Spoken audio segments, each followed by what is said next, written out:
Praise the lord. నేను మీ సమయలు. ఈరోజు వీడియో ఏంటంటే, మనము భూమి మీద కండలు సంపాదించినాం అనుకో, మనుషులతో కొట్లాడడానికి పనిచేస్తాయి. గుండె ధైర్యం సంపాదించినాం అనుకో, దయ్యములతోటి అంటే ఏదైనా చీకటి స్థలంలో ఉన్నప్పుడు ఆ ఒక దగ్గర మనకు ధైర్యంగా ఉండడానికి పనిచేస్తుంది.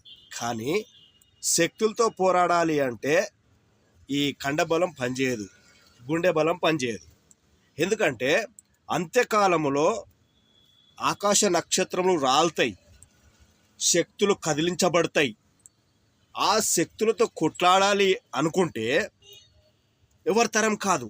ఎవరి తరం అవుతుందంటే, ఆత్మలకు తండ్రి అయిన దేవుడు మన ఆత్మకు ఎంత బలం ఇస్తాడో మన ఆత్మతో మనం పోరాడగలుగుతాం, ఆత్మతో దాన్ని జయించగలుగుతాం. ఎవరు? ఆత్మలకు తండ్రి అయిన దేవుడు యెహోవా దేవుడు మనకు బలం ఇస్తే, మన ఆత్మకు బలం ఇస్తేనే దాంతో పోరాడగలుగుతాం. లేకపోతే దాని ముందర మనం నిలబడలేం. హల్లెలూయా.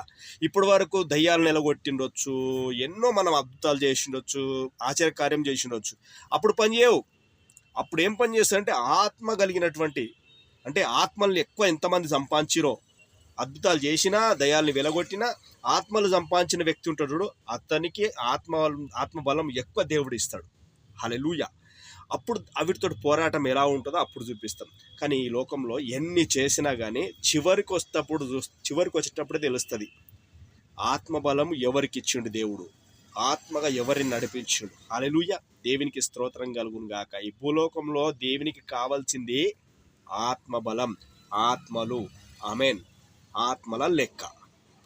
అపవాది అయిన సాతాను గద్దించు సింహము వలె వచ్చిన, చెలో అపవాది అయిన సాతాను, చెలో గద్దించు సింహము వలె వచ్చిన, యూదా గోత్రము సింహమైన యేసయ్యే మన అండ.